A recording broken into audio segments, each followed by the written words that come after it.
In this video, you'll learn about why your newborn breastfeeds so many times and a few warning signs to look out for and when to be reassured. Hello and welcome to the Dr. Amaka Nnamani show, where we emphasize preparation over perfection. If this is your first time here, welcome. Be sure to like and subscribe and turn your notifications on so that you'll know when we have a new video. So we're starting a breastfeeding series over the next few weeks. And so we're calling it the Mommy's Milk Rock series. And it'll be based off of my best-selling book, Ziora's Quest, Mommy's Milk Rocks. It's actually Breastfeeding Month here in a few weeks. So a great way to kind of get ready here for National Breastfeeding Month. All right, so we're going to get started with an excerpt from the book, and then we'll talk about that fact. Let's go. So that mom sure looks tired, kind of like my mommy, I whisper. Did you know that a newborn baby breastfeeds 10 to 12 times a day? That's a lot. That's absolutely true. So the average newborn breastfeeds 10 to 12 times a day. And why is that? That's because breast milk is actually very mild on the stomach. So the baby breastfeeds, digests, and is ready for more. Importantly, also, your baby's stomach starts off about the size of a marble around day 1, and by day 3 goes into the size of a walnut, and around day 5 or 6 it's about the size of an apricot. If you're watching this from outside of the country, we'll try to put some images here in the video, but you can also Google what that looks like. So that means in the first few days, your baby does not need a lot of breast milk. Right, your baby, your colostrum, really that's the first breast milk that the first milk your body makes. We call it liquid gold because it really is. And it's more thick than, it has more thickness than it has volume. So you will not feel engorged on day of life 1 or 2 after having your baby. And right around day 3 is when you start to feel some of that engorgement. That's what we call it when you have like some fullness in your breasts. You may even feel a little bit tender. That's a good sign. That's a sign to you that your body is beginning to produce more breast milk, and then your baby is going to start nursing more. Very importantly, you don't really want to watch how much your baby is feeding, as importantly as it is to just kind of watch your baby's hunger cues, right? I remember, I'm a mom of 3. I remember with our first, I would have this app where I downloaded in every feed, every diaper, and that's okay. I think maybe in the first week of life, especially as a new mom, but it's really important to know that you want to breastfeed your baby on demand around the clock. Your baby is going to want to nurse a lot of times for the reason I just mentioned, but also for comfort, right? Remember, your baby's been cooking inside of you for about 10 months, and now he or she is out in the world, and it's like, oh, I gotta feed myself, I gotta fend for myself. So that's also another factor, right? So it's really important for you to know that. And then as your milk starts to get more voluminous, have more volume, then your baby will start to make more wet diapers. So usually by day of life 2, we want your baby making at least 2 wet diapers. Day of life 3, at least 3.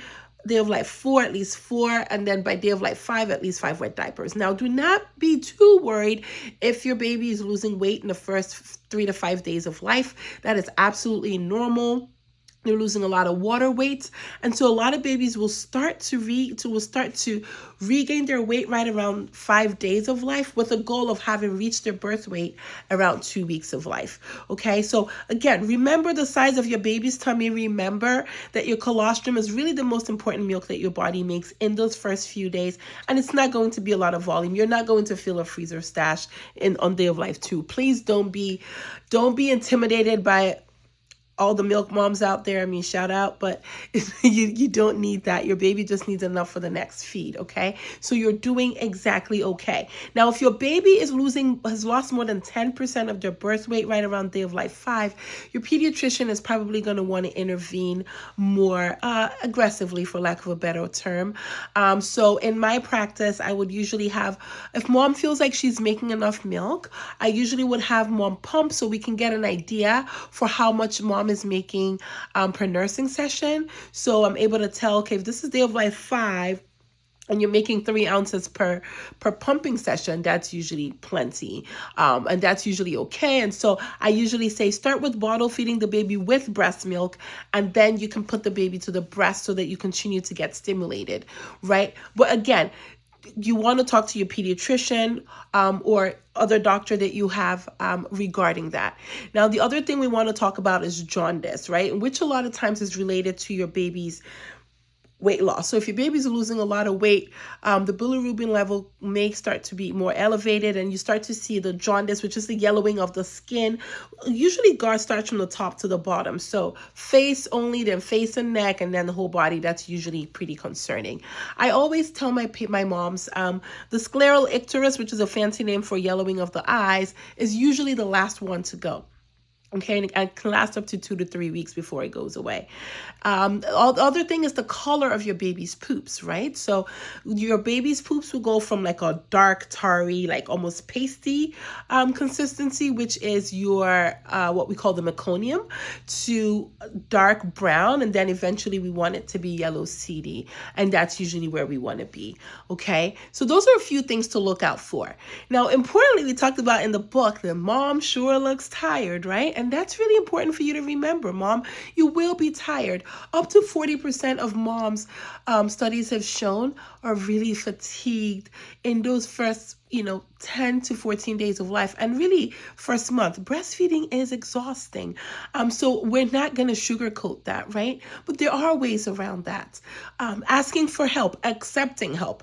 I know there's a button that goes off in a mom's brain when she has a baby that goes super, super, super, super mom, super mom, super mom. Okay, so while you can do super things, you don't have to, okay?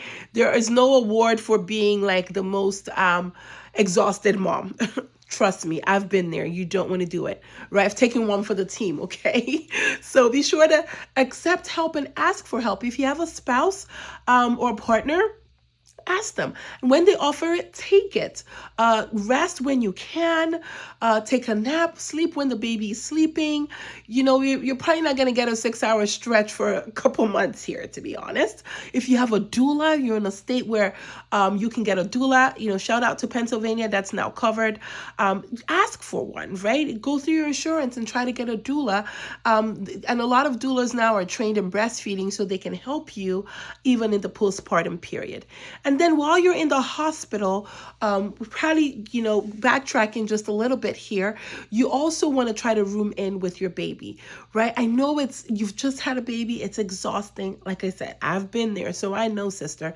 But you really want to establish that relationship to breastfeed on demand, really the first skin to skin, right when you have your baby, especially if you have a vaginal delivery. Maybe hard if it's more of a complicated delivery, but trying to room in with your baby and having those times of nursing on demand, those first moments are very, very, very important. Okay. And so about being tired, making sure to rest. And if you're still pregnant and watching this video, if you're going to have a baby shower, this is one thing I wish I did. I will tell you, have people sign up to help you, right? They can give you diapers and all the fun stuff, but also try to sign up for services. Have a kind of a roll call where one family is helping you 1 week with food delivery, another family is helping with laundry. If you have family in the area, take it. You will be glad you did. Okay. So while you're tired, actually, the hormones, oxytocin and prolactin that are secreted actually helps with your sleep. So while you won't have a long stretch of sleep for a while, those hormones have actually been shown to play an important role. And the big picture is, remember, you are giving your baby the best food possible there is, while protecting their immune system and really protecting yours as well. And we'll talk about that in a future video. But I hope this was really helpful. Remember, preparation over perfection. Breastfeeding is a lot of work. It is natural, but it doesn't always come naturally. If you find that it is becoming too exhausting for you, or your mental health is at stake, please ask for help. If you're not able to continue, there is no shame in that. You did the best that you could. Your baby needs a healthy mom. Okay, so while this is meant to educate, it is not you must breastfeed at the expense of your mental health. Do the best that you can and leave the rest. We're all about preparation over perfection. So if you like this video, share it with a mom or 2 or 10 or 50 or in your mom Facebook groups.